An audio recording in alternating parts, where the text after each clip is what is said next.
Imagine we are on a boat, navigating down a calm, winding river. The sky is bright blue, the clouds are perfect and puffy. There's a scent of Spartina marsh grass in the air, and on the banks are wild, ragged oyster reefs. We round a bend and start to see long, black lines, sitting just barely on the water's surface. Nestled in those lines are baskets full of farmed oysters, quietly doing what oysters have done for millions of years: filtering water, creating habitat, and providing food. The oysters in these baskets belong to my husband and me. We are oyster farmers. I don't think either of us knew that was in our future. The path for us becoming oyster farmers started with a series of conversations, all anchored in the same question: why? Why weren't local oysters on menus? Why wasn't oyster farming a bigger industry on our coast? And finally, the last question, which, as it turns out, was pivotal: why not us? So here we are, oyster farmers. The path to oyster farming in our state wasn't quite as simple. In fact, just a few years ago, it was effectively illegal to farm oysters unless it was from wild banks. In 2019, the state passed legislation mandating the creation of a regulatory framework for floating oyster farms. After COVID and a couple of years of research, the state issued leases in 2021. Once we secured our lease, we began developing plans for the myriad of agencies that now oversee this process. As the regulators reviewed our plans, we built our business. Our education as engineers, time in our careers, and passion for building community was now being applied to oysters. 20 years of moving around with the military had taught us the value of community. And we saw the same passion in the oyster world. From meeting chefs, collaborating with other farmers, partnering with scientists, we had passion for a shared goal. You see, oyster farming is unique. Unlike other types of agriculture, it requires no inputs, no feed, no fertilizer, no chemicals, just the tide and time. In fact, our oysters feed themselves, filtering the water and cleaning it in the process. That makes one of the toughest jobs for us as oyster farmers in the warm, rich coastal waters, protecting the water flow through our baskets. If you've ever seen a dock around here, you know stuff grows quickly. So once a week, we flip our baskets, submerging the floats, allowing the sun to dry off all that has grown on them. We return them to the water so our oysters can continue to get the nutrients they need.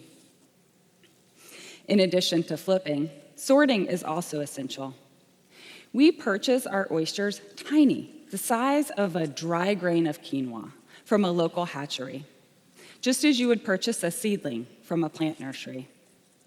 Then we grow them up over 12 to 15 months until they reach market size. Along the way, we sort.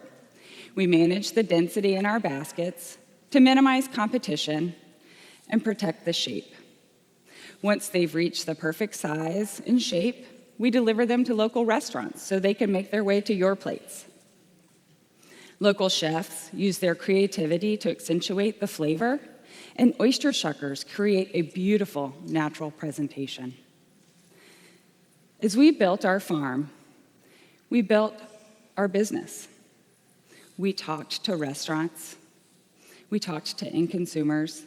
We answered questions along the way. We knew this wasn't just a transactional business. Food has been a source of community for humans forever, and oysters and the Lowcountry go hand in hand. What started out as a curious risk became a business, yes, but also a purpose, a community. And just as we weren't alone in this journey, oysters too spend their days searching for the right place to land. Oysters begin their lives planktonic, meaning they're floating all around in the waters here.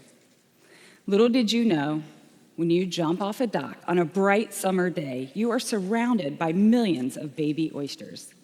Some of them could even be from our farm. And as they drift, much like humans, they're seeking community. They're looking for somewhere to call home, to attach, to belong.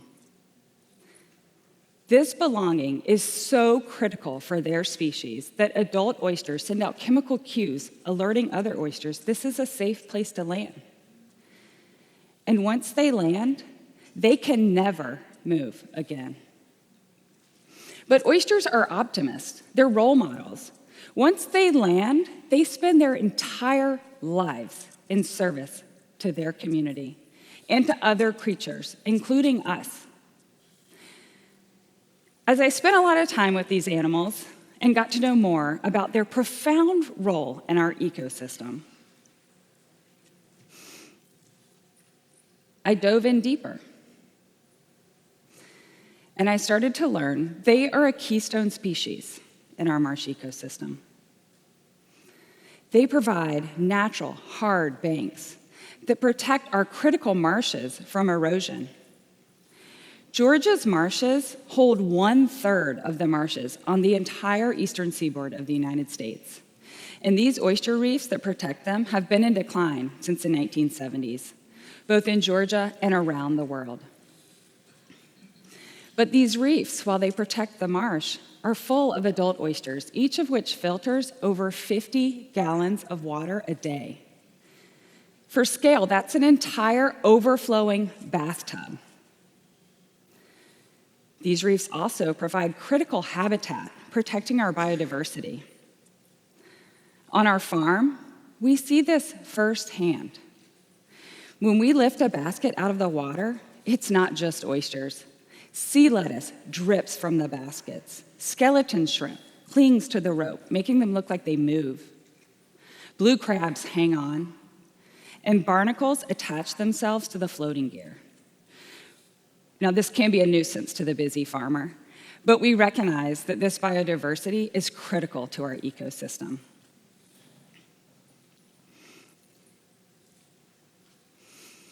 And as I learned more about the oysters, I knew we had to tell their story. By showing what a powerful organism it is, we partner with students. We talk to the community and allow them to think about the impact they can have on the world. If these tiny animals that basically look like rocks can be this powerful, they can serve as motivation for people to find their purpose, to be engaged in learning about the world around them, to solve problems.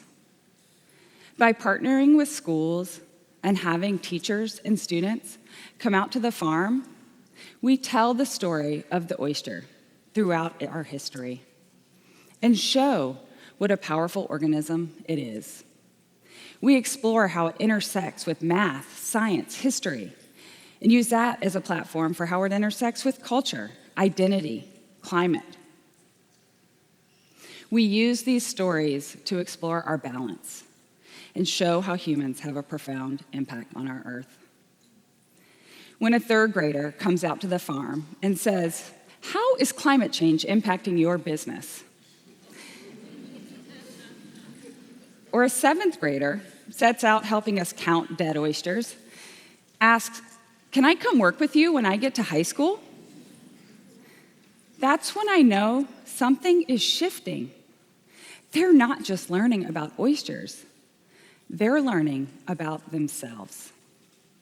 They're learning about the world around them and that they have a role in it, that their voices and actions matter. So the next time you're rounding a bend, seeing the sun ripple off the currents and eddies, I hope you also see the possibility of what's beneath. People who care about their place and role in the world. People that seize opportunity and recognize that the world is their oyster. Shakespeare coined this phrase, but it's actually followed by a less popular second half. With which sword I will open. And he was right. Pursuing opportunity is hard work. Georgia's oyster industry is full of promise, but it requires persistence. It needs investment. It needs vision. These oysters aren't just a decadent appetizer. They're protecting our ecosystem. They're providing jobs. And they are teaching us about how water can sustain us. By partnering with lawmakers, regulators, scientists, students, educators, chefs, everyone in the community, we can ensure that Georgia's oyster industry is built for the long haul. Because in the end, Georgia's waters aren't just ours to farm. They're ours to learn from, to protect, to share. So I ask you this: what is your why? What is your oyster? And what sword will you use to open it?